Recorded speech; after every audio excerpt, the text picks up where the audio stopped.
And once I understood that like you don't always have to have a beat with an intention and this and that and blah, blah. Like it's okay to not know. Once I understood that, it was so liberating. And at that point, everything changed for me. Filmmaker Magazine presents Back to One with Peter Rinaldi. John Magaro is an actor.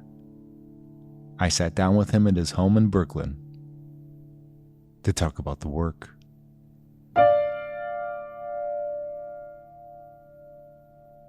Is there a typical way that you like to begin your preparation process when you get a new character?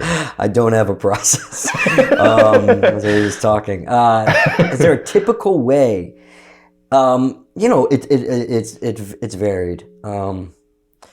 You got to think the way jobs come can be different. You can get a job the night before and you have to show up. So obviously the way you're going to get into that job is going to be very different than when you're cast months in advance, or you just simply read a script and you're attached to a movie and you have no certain launch time when it's actually going to be filmed.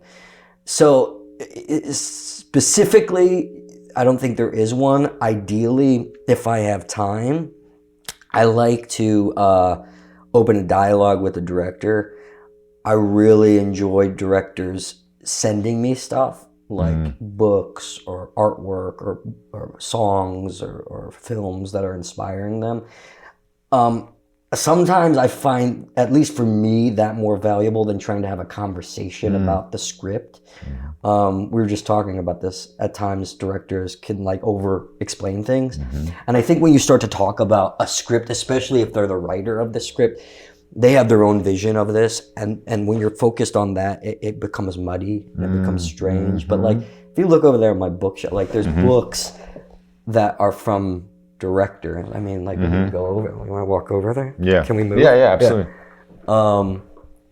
But it's just things that they send you. I find helpful. This is from a movie I Did Not Fade Away, and it's just a picture book about musicians, right? Yeah. Cooking books that I got for First Cow that are just cookbooks, basically, the Food Journal of Lewis and Clark. Right? Yeah. So that's just a cookbook. Yeah. But this I find inspiration in that. I heard you talking about that. You started to just make all these stews. Yeah, so I just started making all these recipes from this book and working my way through it. And that's not your typical way of maybe, learning a role, but for me, that was my in for it. And anyway, so it's stuff like that. But sometimes it's also just pictures. This Keith Jarrett book, I just did this Keith Jarrett movie. And then obviously the concert, this Keith Jarrett clone concert record was very inspirational for that. I mean, it can come from anything. It can be, a lot of directors will send me music. I really respond to music. That's helpful. But like I said, also at times you don't, when I did Orange is the New Black, again, very different. It's a TV show. But I was cast the day before. And you just show up. And really at that point, you're just jumping in. Right. And I guess that's where kind of the school, the academic quality comes in, because you really just are relying on, skills tools that you might have learned, even though I'm not a big proponent of the academic side of learning theater or learning acting. I find it kind of silly to believe that you can learn how to do this in a classroom setting. I mean, certainly you can learn things, but you're not going to learn anything until you're, especially film acting, until you're on set. It's something that for some reason the traditional way of teaching acting is neglected. I mean, I think in my school I had one acting for the camera class and it was absolutely absurd. Wow. It was just ridiculous. Yeah. It was almost, you had to unlearn what was taught in this class. Wow. So the route is very different all around. Yeah. But really, when you are making the stews for First Cow, or listening to the music that a director sends, just break down, because there may be somebody listening that are like, this is a different creature, artistic creature altogether. I don't get this. I don't get how eating stews can actually help you do the work that you have to do when Kelly says action. You know what I mean? I think finding your inspiration or you're into a role, at least for me, is like something kind of clicks, right? So you're going down this road and you're trying to find the end of the character, and for me, because I don't know where that inspiration is going to come from, that's why I encourage directors to send me all this stuff that's inspiring them, because it might be a cookbook, it might be a song, it might be whatever, but something in me... You're making your own stew inside yourself. Kind of, basically. Like you're throwing all this shit in there, all these ingredients, hoping that something clicks. And quite honestly, sometimes nothing clicks. Sometimes it doesn't come from those things. Or sometimes it comes from something totally different that you find. But if you're lucky, these things that you're kind of putting into yourself as you're getting ready to do the role, if you're lucky, something will click. And the example of the stews for First Cow, I don't know what it was. I mean, yes, I had to learn kind of how to be a cook, but that's not necessarily required to play the role. I have a couple scenes in that movie where I'm sort of cooking, but it's film, so, you know, you can fake that. Yeah.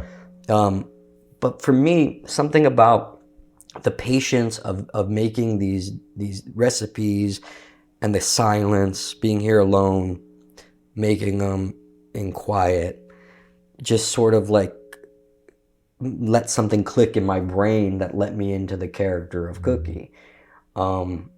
Another movie I did, Not Fade Away, we were lucky to have a rock and roll like boot camp that Steven Van Zandt sort of championed, and David Chase, you know, put us through as we were making that. And that was taking drum lessons, and we were working together as a band. So that was a very, you know, that automatically got me into the character because we were becoming a band. And then at other times there's like a movie like Unbroken I did. That, you know, I didn't really have something coming from the director or anything like that to find that role in, but looking at pictures of my grandfather from World War II, and he was in World War II, sort of let something click, and I would keep those up in my trailer and found inspiration in that. So again, it can come really from anywhere. I think, you know, I was poo-pooing acting school, which we could have a whole conversation about acting school and, you know, the values and wastes of it. But what I found most valuable, and I think it's something that actors should live by, is that acting school gave me 4 years as an 18-year-old kid from Ohio, where there's no film, right? Not much acting going on. It gave me 4 years to immerse myself in reading and watching and listening. You know, I hadn't watched so many films. I hadn't read Chekhov. I'd read very little Shakespeare. I'd read no Ibsen, no, you know, all the greats. I hadn't, Brecht, who I idolize, I hadn't read. It gave me 4 years to do that. You know, every night my freshman year, I would watch a new movie, I would read a play. And that was outside of the classroom. That was just because I felt so behind when I went there. Like I came from a family where there's no creative people. My parents were teachers. So there was, you know, a value of education, but there wasn't a value of art necessarily. But I felt like so behind when I showed up at the conservatory that I was like, I have to read, I have to study, I have to learn this shit. And what that did is it made me realize the more you know, the more knowledge you kind of put into yourself, the better equipped you are as an actor. So I think that's sort of what translated into my process now of like trying to find inspiration from almost anything. I think that's where it comes from. Yeah. Did you make a decision that you wanted to focus primarily on film work? No. I figured I would graduate from theater school and I would work as if I was lucky, I would work as a regional actor.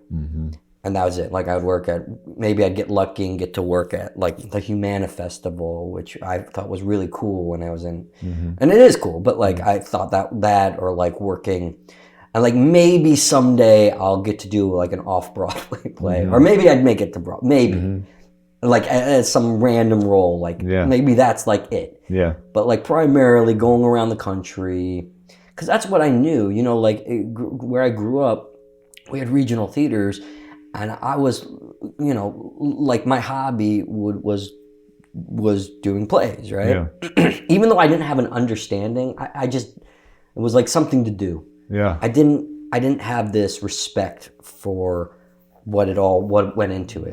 I was just like a kid who would get a play on stage, right? And there would be actors who came from New York, and would play the leads in these plays, right? And that's what I knew. Like these actors who lived in New York and went around the country and did, you know, summer stock basically. Yeah. You know, like did Much Ado About Nothing and Camelot and Rep basically. And that's what I saw. I had no knowledge about filmmaking.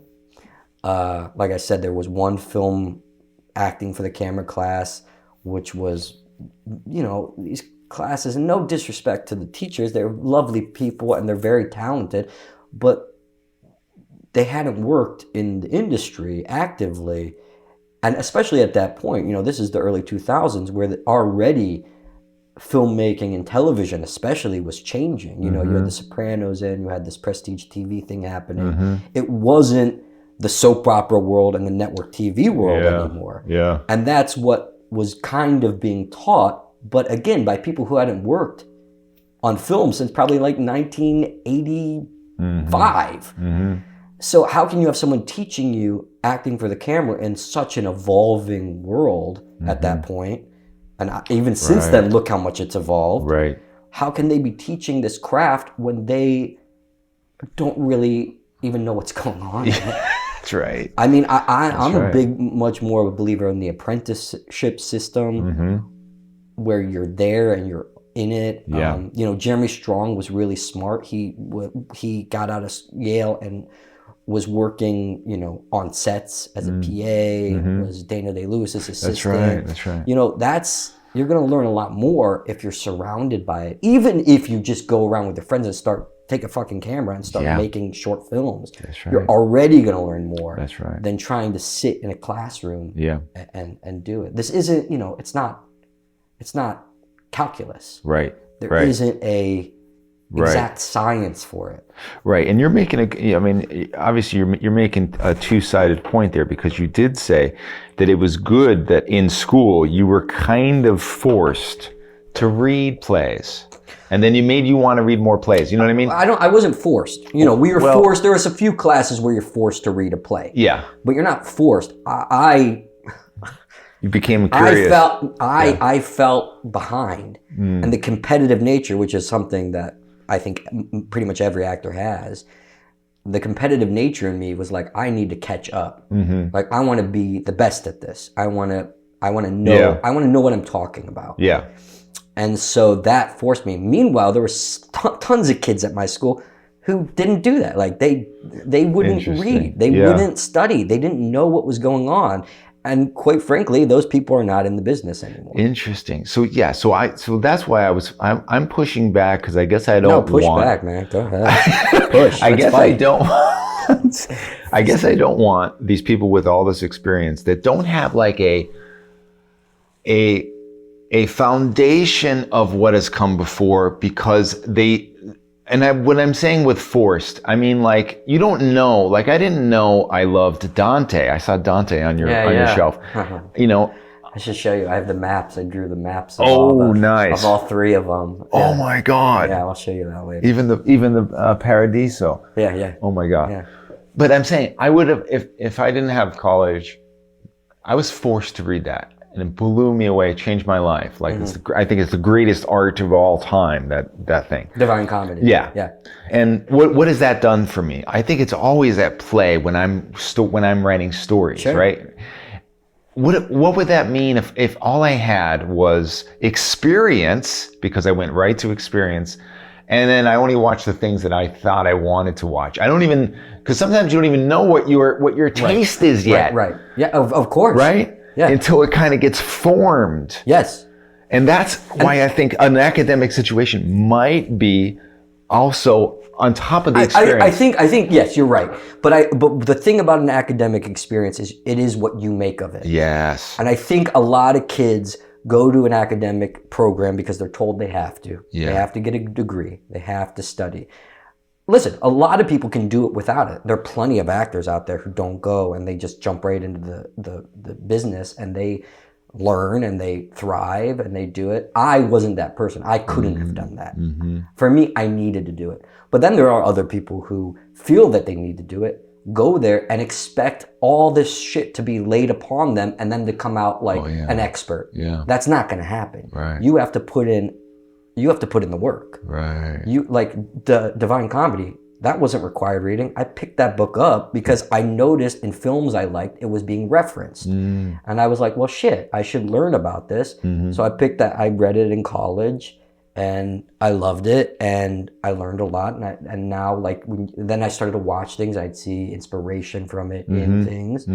But that's extracurricular stuff. Yeah, that's true. And you kind of have to do that in tandem with what you're being taught. Yes. Otherwise, you're not like, you can't just be like, the credits I'm taking are going to be enough to get me by. Right. Because it won't be. And don't you think that this has a lot to do with you being a curious person? Yes. And that actually feeds your work. I think the best actors, the best artists in general, filmmakers, writers, actor, whatever, photographers, anything, are curious people. Yeah. I don't know why you would go into this miserable industry. I know. If you weren't curious about this world and especially the human condition. Yeah. And what makes us who we are. I mean, that's that's why I love it. Yeah, I mean that's it. As long as we're not going to be a society soon that is only curious in so-called celebrities, you know what I mean? This idea, if your social media is your only real kind of what you're feeding off this junk food of social media, and all you're seeing is celebrities and so-called influencers, and then you decide to go into the quote arts because of that. But that's your food. That's always been around. Yeah, it's that world on steroids now, you might say, but that is the progression of modernity. And there's always been celebrity magazines. There's always been, the Valentinos and that's right. And the it was even worse in a way back then. Yeah, I mean, Babylon is a crazy version of it, but it really kind of showcases that it's always been there. Yeah, and there will always be a place for them. And we talk about social media and all that stuff, but there'll be another version 20 years from now of that. But I Ari Aster was just saying that. And a lot of great filmmakers say this, that like cinema is dying. But then you have Chris Nolan championing against it and proving everyone wrong with Oppenheimer in a way. Yeah. I think there will always be a place for great artists in cinema and in storytelling. Let's just say storytelling, because cinema Ari might be right. Cinema might be dying. Theater died in a way, and now lives on in a niche form. Cinema might go the same way, but there will always be storytellers, and there will always be actors in some form. Yeah, and even the form changes. I mean, you look at actors from 50 years ago. Yeah. The style has changed, the form has changed, and it will continue to change. Yeah. And that's why it's important, again, to be curious as an actor. And to also be dynamic as an actor, to change with the trends. And going back to the education thing, I think that's a problem, because it's living, you're still, nothing wrong with learning Stanislavski, but that is a style from over 100 years ago. Yeah. It's not, things have changed. And if you don't acknowledge the change, then you're doomed. Yes. Because it has to go with the change of society. Yes. So I think you have to, like I said, I love Brecht. I found him kind of in college. I really was into Peter Brook in college, and I think he did stuff. But even those people who I love and respect and think were innovative in their time are still now in the past. Right. And you can take inspiration from them and you can take lessons from them, but you also have to compile on new lessons. And it's up to us who are actively doing it to find those changes and find a way to explain it to people. Yes. Can you talk a little bit about when you started to realize that you have a way of doing this, particularly for the camera? Mm-hmm. And it went from, being scared, doing the work, to I have what, for better word, a process now. Mm-hmm. I have a way of doing it. And what has changed in this over time? You know what I mean? Yeah, like anything, the more you do it, the better you get at it, usually. Yeah, so like I said, when I came into this, I knew nothing. I had the basics of acting, and I had the tools of acting school. And I would rely on a lot of that just because I had no process and I had no awareness at the time. Mm-hmm. And, I remember when I first got here, I would break the beats down in my script the way you're taught in college because I just had nothing else to go on. And even though for me that wasn't necessarily helpful, it felt like I was working. Right. It felt like I was doing work. And sometimes you need just that. Something like that. Yeah. Looking back on it, a lot of it was wasted energy because it didn't elicit any sort of anything. Yeah. But it was something to do. Yeah. It made me feel like I was an actor. Yeah. In quotation marks. Then, through luck, I guess, or through inherent ability and not being a total lunatic, I started to get, I fell kind of, I say ass backwards into getting cast and stuff. So I was cast in a short film for a Columbia grad student. And that was kind of the first film I did. And I showed up doing all that shit, like the beats and like intention and blah, blah, blah, blah, blah. And then I did a TV show. I got like a one-line role in this Dick Wolf short-lived thing called Conviction.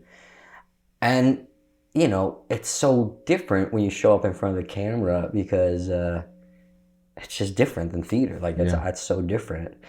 And I did it. But in the process, I didn't realize like how bad I was.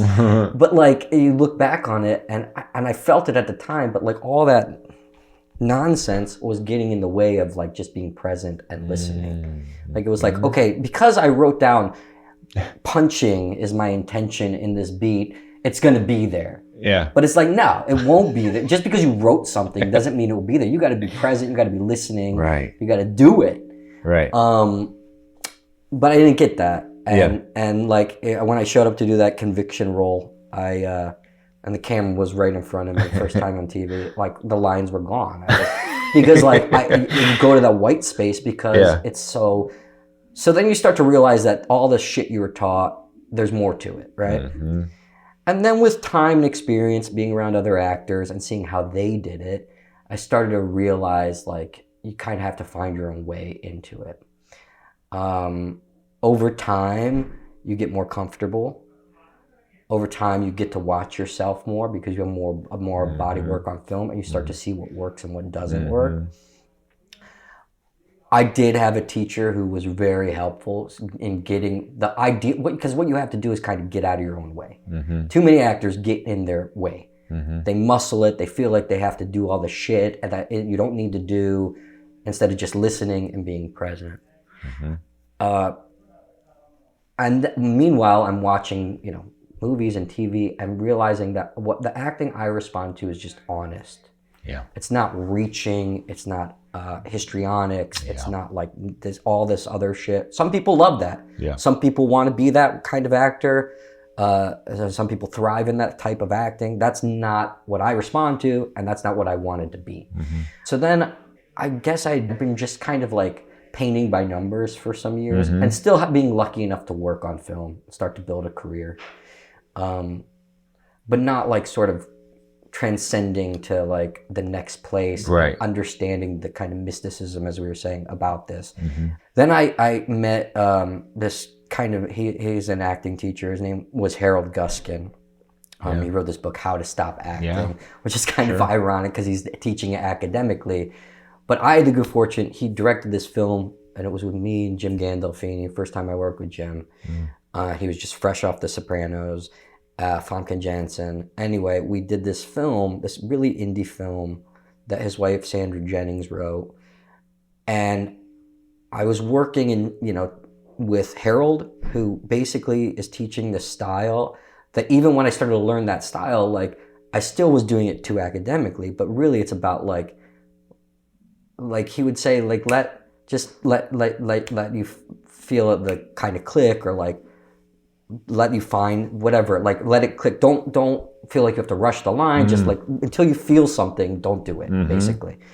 And for a long time, it didn't register with me what he meant, but it was basically getting out of your own way, just listening, responding, like almost doing nothing, almost don't do anything. And then working with him alongside Jim, who was the master at that. Watching Jim Gandolfini work was like, because I'd been such a fan for so long, and I was like, this guy, it's like an animal. He just is there, and he just responds, and there's no expectation. And like Jim would, I guess, sometimes say, like, he'd look at a line, he's like, well, I don't have nothing. And Harold would be like, that's okay. Nothing is something. Like, then just play that. Like, just do it. Just say it. Just speak. And once I understood that like you don't always have to have a beat with an intention and this and that and blah, blah. Like, it's okay to not know. Yeah. Once I understood that, it was so liberating. Oh God, I imagine. And at that point, everything changed for me. And I still, Harold has since passed.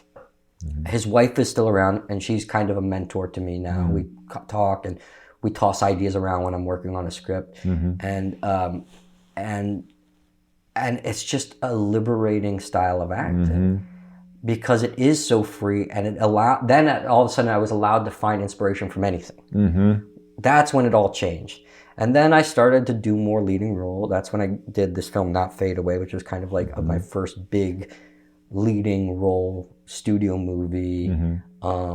Did that Gandolfini job lead to that? No, it was totally unrelated. Wow. I was actually cast in Not Fade Away before Jim was cast. Oh. And then he came in, and it was so nice because some years had passed, and I was getting more confident as an actor, even though I've come, I feel like, a long way since then.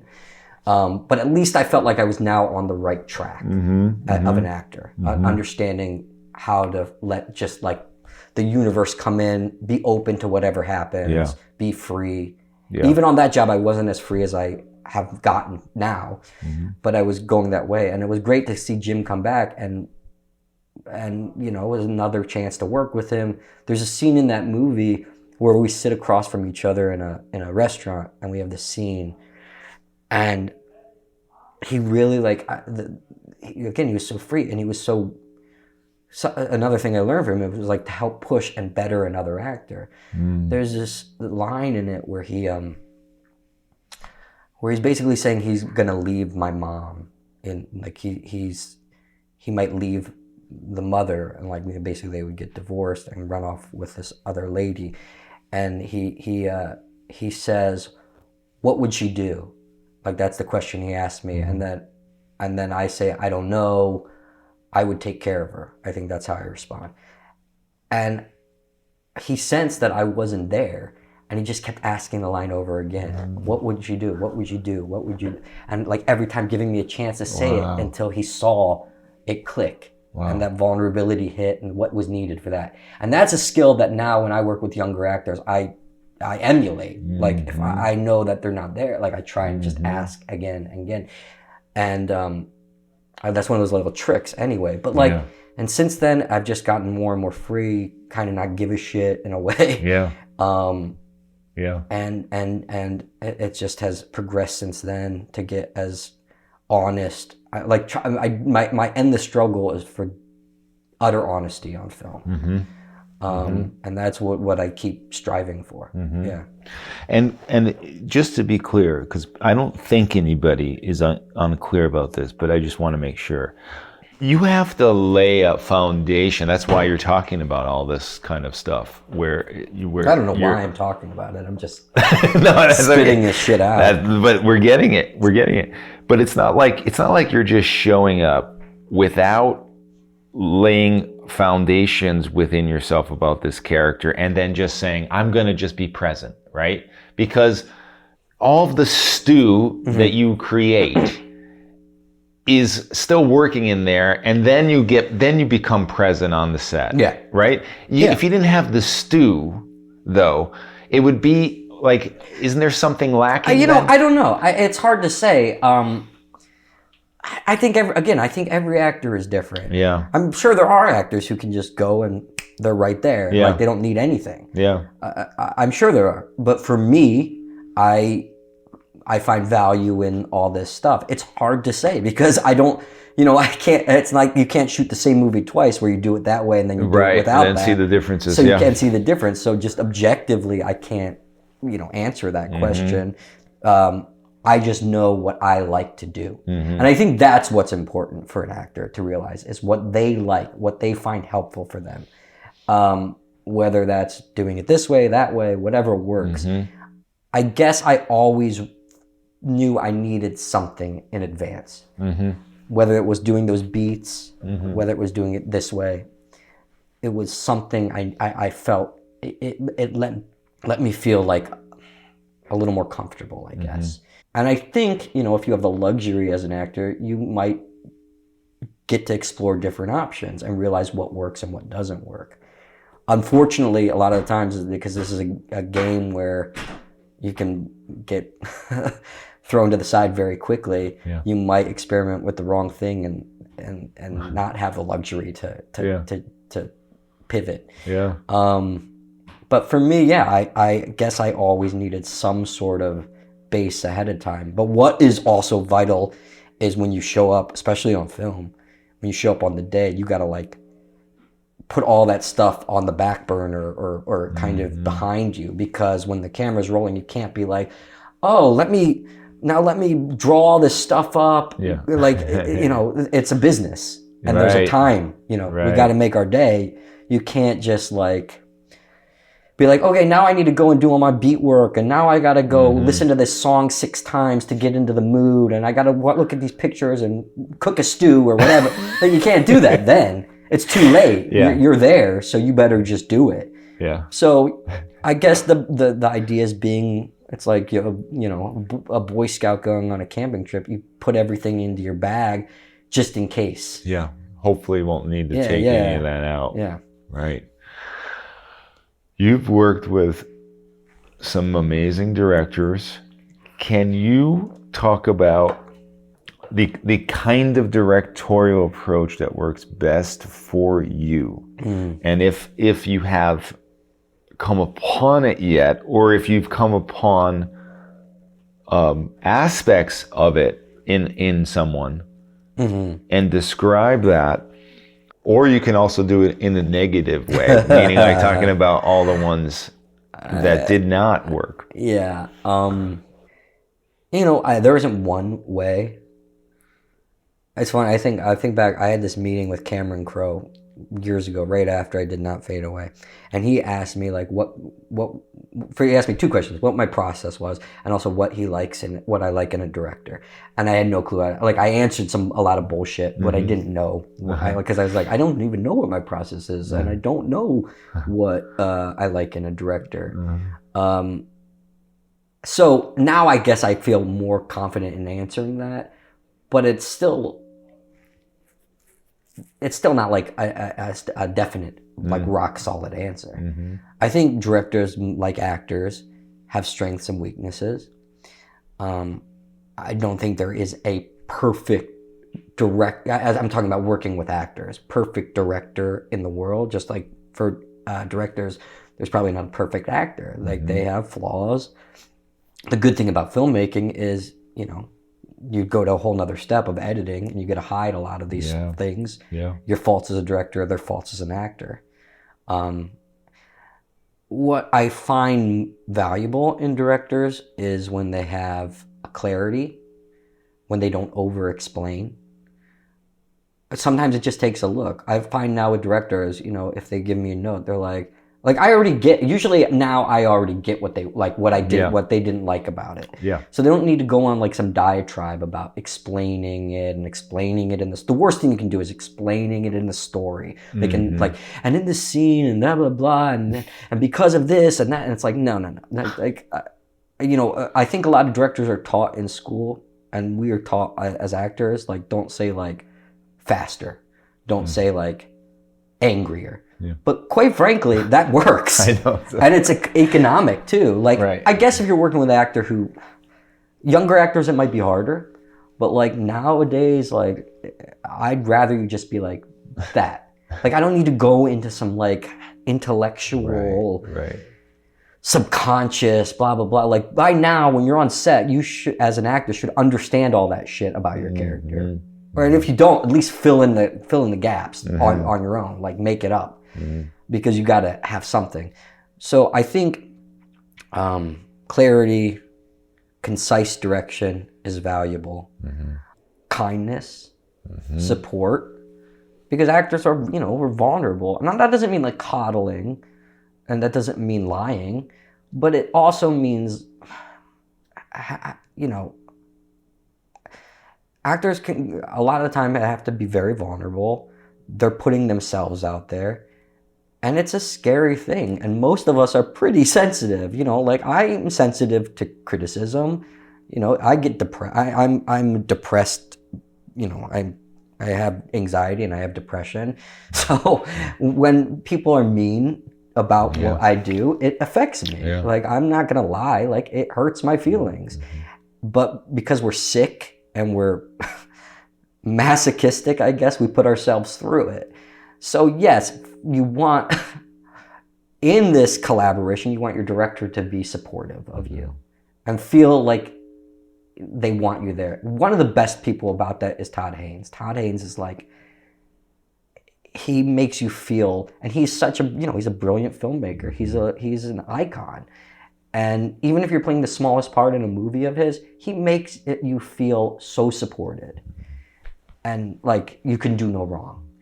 And even if you are doing wrong, he has a way to explain it to you in a supportive way. And I've been lucky to mostly work with directors like that. Kelly Reichardt, she's not like the warmest person, but she makes you feel like you're on a team with her. And she collaborates with you, and she's no nonsense, which I really appreciate and respect. The best ones, like Adam McKay is just like, loves like to play. You feel very at home playing on his set. Celine is like so compassionate and loving of her actors, Celine Song. And they all do their best not to get in your way. They trust their actors too. They hired you for a reason and they trust you. Now the worst ones get in your way. They over-explain. They aren't supportive. And some of the people... and really what it comes down to a lot of times is that they don't trust themselves, or they don't trust the writing, They don't trust what is on the page. They don't trust what's on the page. Like, I did something recently, and you could sense that the director didn't trust the scene or what was on the page, and kept asking us to reach for something that wasn't there because he felt like the scene would be boring otherwise. And it's like, well, you're making this movie. You wrote this. If you don't trust it, then why are we doing this? Like, we can't reach for things that aren't there just because you feel like, clearly you feel like this isn't dramatic or dynamic enough. Then cut the fucking scene. Yeah. Like, or cut the lines. I don't know what to tell you, but like, you can't make an artificial thing happen if it's not there. Right. But yeah, so those are kind of the qualities, I think. Do you actually say that though? Do you speak out? No, that's not. No. I mean, this is why actors get it, because you'll fight back a little bit. Yeah. And if you have a good director, usually you come to some sort of collaboration and compromise. I did another movie a year ago where it was me and this wonderful actress. I won't say because I want to say like this movie it is, but we were at this kind of last scene in the movie, and we were all.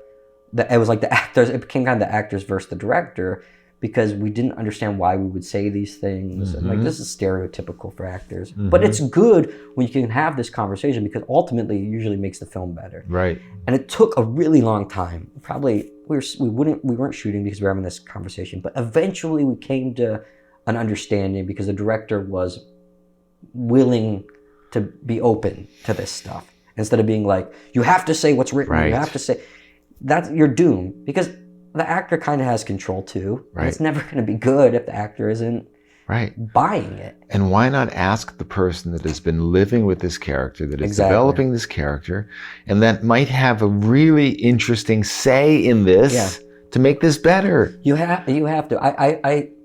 I think something that has changed, we were talking about changing in this world, is this isn't, a writer nowadays I don't think can treat themselves as like Shakespeare or Tennessee Williams or whatever, unless they're doing a hyper stylized thing where the language is so vital. But if you're trying to reach for kind of modern realism on film, you have to be open to shifting dialogue, to changing things. And like Kelly Reichardt, one of the best, is like we're doing Showing Up, and we're doing a scene with Michelle Williams and I, and Kelly will cut lines and cut things. And at one point, Michelle was like, "Are you sure you want to cut all this stuff?"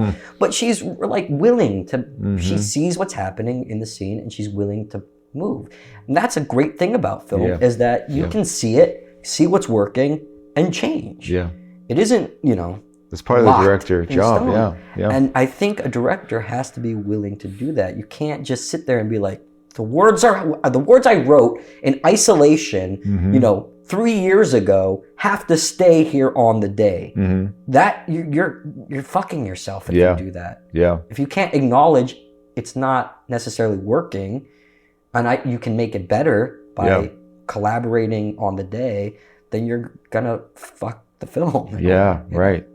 How does it feel to be central in a scene that people now are going to, for the rest of time, say, when someone asks them what scene makes them cry, it's going to be a scene that you are in. And central in that scene. Yeah. I think that this year, over and over and over about again. Big George Foreman when I was drunk and spilling my I shouldn't have wine. laughed like this. I should have kept that going. But you know what I mean? Like, when people, I can almost cry right now thinking of that scene. Okay, we're talking about the end of Past Lives. I haven't shown my wife this movie yet. She's a crier, and that's and then I want to be able to ask her in that moment, why are you crying? Why? What is it right now? Because I think it's... I just did another interview about a week ago, a little more than that, but they were talking about that scene, and I asked the interviewer, like, why did you? Because I'm curious about that too. Yeah. Because I think people cry for different reasons in that scene, which is really cool. Because a lot of times people, when you cry in a movie, you're all crying for the same reason. Right. So that's interesting you said that. And that's an interesting thing about what she has made here, I think, because it has that. For me, it's very complicated because I think it's also different for married people. Sure. Of course, yeah. Because you don't know, right, what's going to happen. Because in dumb movies, right, the most absurd things happen, right? And the person leaves a marriage or something like that. Not necessarily that's absurd, but in the context of Past Lives, that would be absurd. Like, exactly. 2 days, and she's like, "Okay, I'm gonna run off with you." Like, that's absolutely insane. But it's almost. But here's what I'm positing here. Some people are crying because they're happy that this is not that movie. that this is not it's not, they're almost crying over the art of it. That it's ending with this. Interesting. It's an interesting scene because I think people cry for different reasons. Yeah. And to me, that's cool. Yeah. There has been much said about the kind of restrictions that Celine put on you, keeping you away from Teo. Yeah. Wanting this meeting that you to perform in the movie to actually be the first time you two as humans meet. And the assumption is that there is going to be something there mystically as well that we're capturing. And you know, I have been a person who has always thought stuff like this should be applied more by directors. But lately, through this podcast, I have had the thought that I don't know if I would do something like this anymore, because I feel like, and you tell me how this is wrong or it didn't apply in this case, I feel like that's almost saying to the actor, I don't trust you as an actor to act. I want this to occur, and I could understand applying this to people who are not professionals because we don't trust that they're going to be able to do this moment. Did you feel that? Well, so, you know, we've talked a lot about this in the press and as the award season has gone on. This wouldn't, you know, Celine is not a dictator. Yeah. This wouldn't have happened if we weren't willing to do it or wanting to do it. And quite frankly, it started as sort of like, you know, these things become mystical as we talk about them in the awards campaign. Things get like elevated and blown up, and it's cool. But like, it really started as kind of, we were here at this table. You were in my house. At this table, we were having dinner. Her and her husband were here, and we were sort of like, she's like brought it up, and we're tossing it around as like a cool idea. And I was like down for it. I was like, yeah, that's cool. Let's do that. Not knowing that we would actually be able to do it. But because Celine is so tenacious, she was able to get her crew and everyone on board doing it. Now, a big reason it doesn't happen, I think, is because it's hard, especially in indie film, to facilitate that. You know, you don't have a lot of resources. You have one makeup trailer. You have one, they call it triple banger trailer, where like all three of us are basically in a trailer. So to like make sure I'm out the door and Teo comes in and, you know, and the office and like that's hard. That takes extra work. That takes a PA dedicated to that. Yeah. And when you're in the actual function of making a movie, people don't necessarily have time to make sure that that happens. But our crew was so great, so motivated, so on board with what we were doing that they were happy to facilitate it. So it was cool. We did it. Yeah. And you know, it works on film. Not to say it wouldn't have worked if we didn't do that, but if you have the luxury of doing it, why not do it? You know? Like, why not do it? I get what you're saying about makes you feel like that director doesn't trust you, but that's why I think it has to be collaborative. Yeah. If a director came to me and was like, we are doing this, I would be a lot more resistant and be like, I agree with you. I would. There is a way of doing that where I would feel like, well, what the fuck? You don't trust me as an actor? Like, no, I don't want to do that. Right. So it's delicate. Yeah. And Celine did it the right way. But you know what else that would mean to me if I was you? I'd be like, oh man, there's a lot of pressure on this first take. I mean, you know what? I felt that way on that take. Yeah. There was pressure because we're like, okay, we only get this once. Right.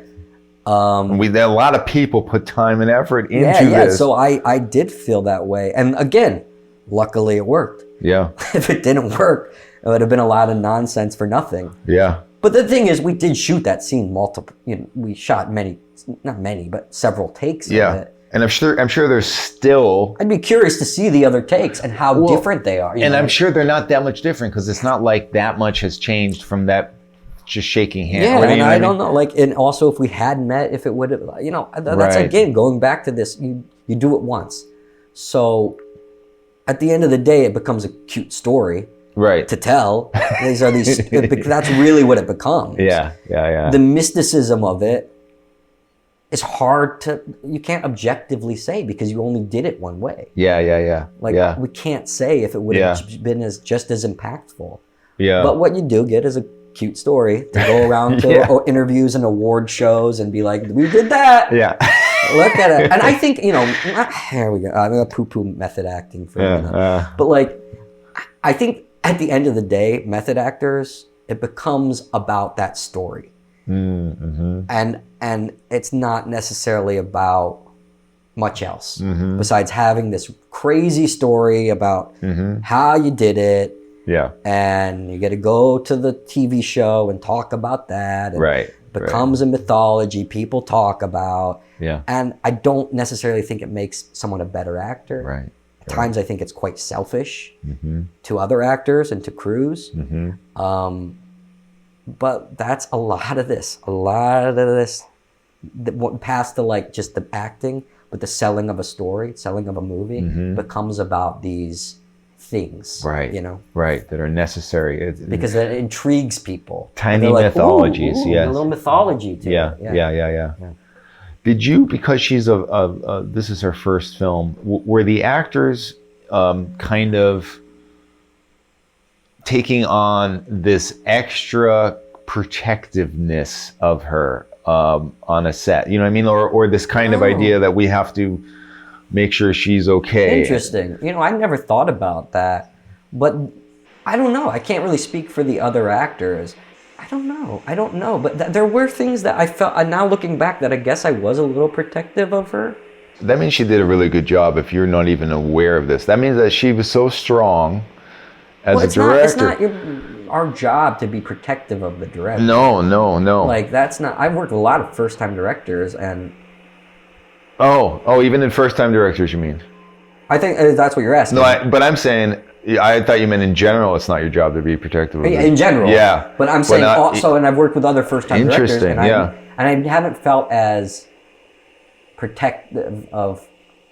I don't know if it was protective. I just think we were buddies. Yeah. And like we cared about each other. Like there was a friendship forming, and I cared about her, or I care about her. And... But did you ever see everyone was on board, even like the first. That's good. The first AD. Sometimes the ADs are, they're not. But Ben was like really Shab, our cinematographer. Yeah. I think what it was more about is everyone really believed in the story. That's good. Yeah. And I think when you have crews and actors who don't believe in the story, maybe it happens less. Yeah. Because then it becomes a chore and a slog, and you're sort of like, well, fuck the direct, like fuck them. Yeah. Like they're not. Yeah. But she's so compassionate and loving of her people around her.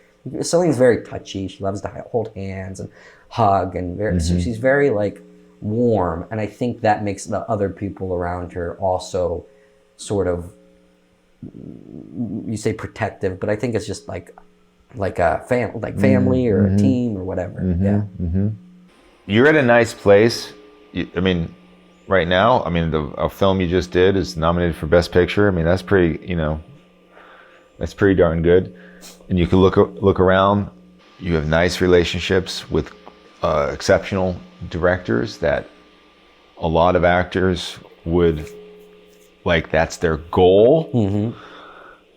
When you're sizing up this and you're looking at your career, what are you setting your sights on in terms of what you now would want? Maybe it's a role, maybe it's just a relationship, another kind of relationship with collaborators. Could be either director or actors, or maybe it's something that has nothing to do with the camera. I don't know. When you think about what the next phase is that you want to see yourself go into, what describe that? It's hard. Again, it changes, and I think what I would want is I would want indie films to be able to make more money and have a mark. Like, I like doing what I do.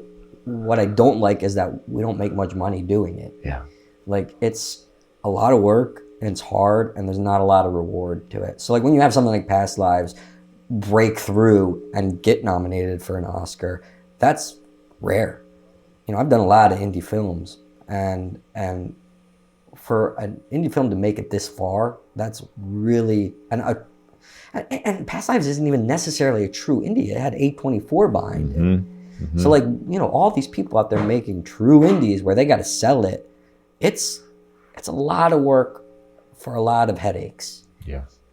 I wish the world would change and those movies could have more of an impact, because they're really special and they're great and they take a lot of heart. So it's up to the world to change. But I don't think that's happening. I mean, yes, I would like, it's not about the role. I like the movies that I get to do, but I would like also, I want more money, man. I want stability. Yeah. Yeah. And it's a shame that in this business, it seems like the only real ways to make money are things that at times are kind of soul crushing. Right. You know, right. Movies that like I have a hard time muscling up the energy to like, you know, to do those things. Yeah. Yeah. Like if I get scripts or sides for them, I'm like, you know, that's why it's nice that like you have something like Oppenheimer where it's the old way of film. Yeah. I mean, although it's new, the way he does it, mm-hmm. it's not, you know, it's based on a book. Yeah. It's not you know, it's not an IP. It's not. Yeah. It's not. Yeah. If I told you that it's a biography of Oppenheimer was going to make $1 billion, I know, okay? right? And just you know. I know, it's crazy, but that's a glimmer of hope. I hope there can be more of those, because that would be fantastic. That like doing movies like that on that level that's a dream. Yeah. But I don't know where this business is going. I don't know what's going to happen. And more times than not, I'm discouraged by this business and where it is going. But I'm in too deep now. Like, I don't know. Like, I'm not pivoting. You know, like I've started producing. I've started to you know, do things like that. And that's cool, but it puts you in the same, I'm in the same boat. I'm not producing, you know, Marvel movies. Right. I'm producing like little indies. Yeah. So I'm in the same boat I was as an actor. Yeah. So it's like, I don't know. I just hope that there will continue to be a place for movies like this, like the ones I make. And I continue to hope that they make some money, and that I'm able to keep a roof over my head and, you know, support my family. And because that's what it is. Once you have a family and you have a kid, things change a lot. You know, I got to worry about my daughter now. Yeah. And I don't know, man. You might see me on a CSI soon. I don't know. It really depends. Like I would have 10 years ago would say, no, I'm not going to do that. Right. But I'm a human being, and I have responsibilities. This is you're making me think it's a sad state of affairs where someone who doesn't want to has to now do that. Yeah, I mean, whatever. It's a luxury problem. Like, I'd be still very fortunate. I'm not saying, and there is a place for things like that. But I'm not even saying. I'm saying to have a steady, reliable income, not like you used to be like, I want the big bucks now. Yeah. You're not even saying that. Oh no. This is just so you have a steady income. That's what I'm saying. You're not buying a vacation house in you know, Fiji. You're keeping your roof over your head. You're putting your kid maybe through college. I mean, I see it. You know, one thing I really love about being a New York actor is that New York's expensive. It's a hard city to make it in. It's a hard city to live in. But the actors here, for the most part, are, you know, working class. And obviously the word working class in New York is very different than working class where I grew up. Mm-hmm. Like, it's a different set of income, but it's also a lot more expensive here, right?